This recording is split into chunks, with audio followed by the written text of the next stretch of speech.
हमारे यह खास वीडियो बिहार के चर्चित आरती छोटू लव प्रकरण पर है। विगत कई महीनों से इस पर धमाल मचा हुआ है और पत्रकार बंधुओं का जमावड़ा हुआ करता था। वहाँ उमेश यादव जी मैं नाम लेना चाहूँगा के दरवाजे पर, और स्वागत था सभी मीडिया कर्मियों का एक खास काल तक उमेश यादव जी के द्वारा। पर अब जो ताज़ा खबर आ रही है उसमें अपने कैंपस के बाहर पर्ची चिपकवा दिया है कि मीडिया कर्मियों का प्रवेश अब संभव नहीं है, और यदि कोई मीडिया कर्मी यहाँ आते हैं तो थाने से इजाज़त लेकर आएँ।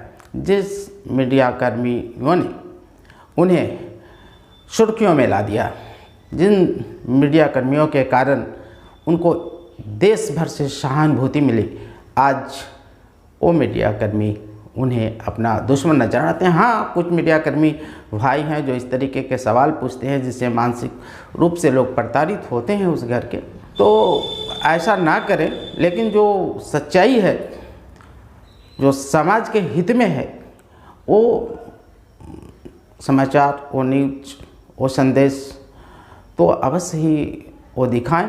क्या ज़रूरी है कि उमेश यादव जी के घर पर ही जाकर अपने विचारों को हम व्यक्त करें, सच्चाई को हम व्यक्त करें। हम जहाँ हैं वहीं से उस सच्चाई को व्यक्त करें जो समाज के लिए कल सचेत करने वाला हो, कल लाभकर हो। जहाँ तक सवाल है इस प्रकरण में, तो मैं अपनी बात कह रहा हूँ कि गार्जियन स्तर से, अभिभावकों के स्तर से जो उदासीनता आई है हमारे समाज में, इसके कारण ही बच्चे इस तरीके के घटनाओं के शिकार हो रहे हैं। हमारे बच्चे क्या कर रहे हैं, उनकी दिशा क्या है, उनकी सोच क्या है, उनका विकास किस ओर हो रहा है, इन सभी बातों पर हम अभिभावकों को ध्यान देना ही होगा। अन्यथा ऐसी घटनाएं होती ही रहेंगी, हम इस पर रोक नहीं लगा सकते। हम सबों ने देखा है कि इस आरती छोटू प्रकरण के पश्चात बिहार में बाढ़ सी आ गई है ऐसी घटनाओं के, जिसमें कई बच्चों ने अपनी जान गंवाई है। और बच्चे ही हैं, समझदारी इनकी कम है, वरना ऐसे कृत्य वो ना करते जिसमें उनकी जान ही चली जाए। और इसमें कहीं ना कहीं समाज और अभिभावक स्तर के लोगों की उदासीनता है, जिसके वजह से बच्चे ऐसा कुछ कर जा रहे हैं और उन्हें अपनी जान गंवानी पड़ रही है। तो जिम्मेवार अभिभावक लोग हैं और समाज जो कि हमारा बिल्कुल ही अब बिखर चुका है, सामाजिक शक्ति बिखरी हुई है। समाज के पास अब नहीं दिखता कि कोई ऐसी शक्ति है जिसमें वो एकजुट होकर सामाजिक बुराइयों के ऊपर प्रहार कर पाएँ और सामाजिक बुराइयों को मिटाकर समाज को सही कर पाएँ। तो सामाजिक बिखराव लोग अपने में सिमट कर रह गए हैं, निजी स्वार्थ के लिए लोग आगे बढ़ रहे हैं, कार्यरत हैं। तो ऐसे में समाज का भला नहीं होने वाला और ऐसी घटनाएं नहीं रुकेगी जब तक बच्चों के अभिभावक सचेत ना हो जाएं। क्योंकि बच्चे क्या कुछ कर रहे हैं, कहाँ जा रहे हैं, कब जा रहे हैं, रात्रि में जा रहे हैं, दिन में जा रहे हैं, कितने घंटे के लिए जा रहे हैं, फिर इतने घंटों के दौरान उन्होंने क्या क्रियाकलाप किया है, इन सबों पर अब अभिभावकों को ध्यान देना ही होगा। यदि इसके प्रति अभिभावक उदासीन रहेंगे तो उन्हें इस तरीके की दुखद घटनाओं को आगे भी झेलना पड़ेगा, जिसकी संभावना बिल्कुल बनी हुई है। जहाँ तक बहुत सारी चीज़ें हैं जो उमेश यादव जी के लिए मुझे कहना है, उमेश यादव जी के जो व्यवहार दिखे हैं, उस व्यवहार में एक सही अभिभावक होने के जो दर्शन होने चाहिए थे उसमें थोड़ी कमी दिखी है।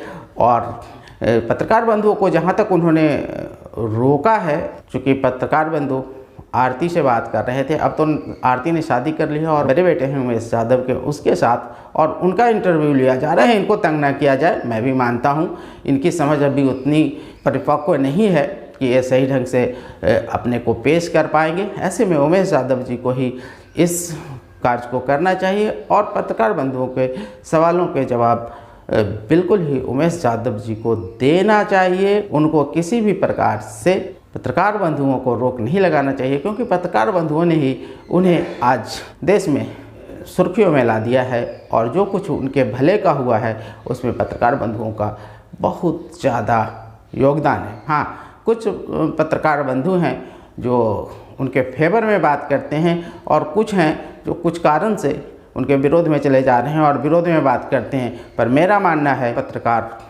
बंधु कम से कम सही बोले, ना पक्ष में बोले ना विपक्ष में बोले, वो बोले जो समाज के हित में हो, जो आगे आने वाले ऐसी दुखद घटनाओं से बच्चों को बचा पाए। ऐसे रास्ते हम बताएं, ऐसे रास्ते के ऊपर हम विचार विमर्श करें कि कैसे आगे आने वाले दिनों में बिहार में जो ये घटनाएं घट रही हैं, दुखद घटनाएं जो बिहार में घट रही हैं, इन पर विराम लगे।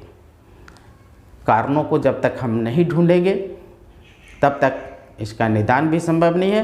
तो अब समय आ गया है पत्रकार बंधु कि वास्तविक कारण क्या है इन घटनाओं के पीछे, इस पर हम सभी विचार करें और उन कारणों को लोगों को बताएं कि इन कारणों को मिटाकर ही हम अपने बच्चे को सुरक्षित रख सकते हैं, अपने बच्चे को बचा सकते हैं। और जिस तरीके से बिलखती माताएं, जिस तरीके से पिता की हालत कई वीडियो में हमने देखा है, मैं बहुत ही आहत होता हूं ऐसे दृश्य देखकर। बड़े प्यार से और बड़ी मेहनत से उनका पालन पोषण उन्होंने किया है और ऐसे में जब उनसे उम्मीदें उनकी जगती हैं, उनके द्वारा ऐसे कृत्य कर देना जिसमें उनका वजूद ही मिट जाता हो, ये बिल्कुल अशोभनीय है। तो आज के युवा वर्ग के लोग कृपया अपने माता पिता के ऊपर भी, उनके दर्द के ऊपर भी ख्याल करें और जब ऐसा ख्याल वो कर पाएंगे तो ऐसे कार्य वो नहीं कर पाएंगे जिसमें उनको शारीरिक नुकसान हो। आज के वीडियो में मैं ज़्यादा कुछ नहीं बोलूँगा क्योंकि वीडियो लंबा हो जाएगा, फिर आपके लिए उबाऊ हो जाएगा। पर आगे आने वाले वीडियो में मैं पुनः जो गार्जियन हैं उस घर के उमेश यादव जी, उनके क्रियाकलापों पर प्रकाश डालूँगा कि कहाँ कुछ उन्होंने भूल किया और कहाँ कुछ उन्होंने अच्छा किया। तो भूल और उनके अच्छा दोनों कृत्यों को लेकर मैं आऊँगा अगले वीडियो में। फिलहाल इस वीडियो में इतना ही। देखते रहें हमारे आने वाले वीडियो और आज का वीडियो देखने के लिए आप सबको बहुत बहुत धन्यवाद।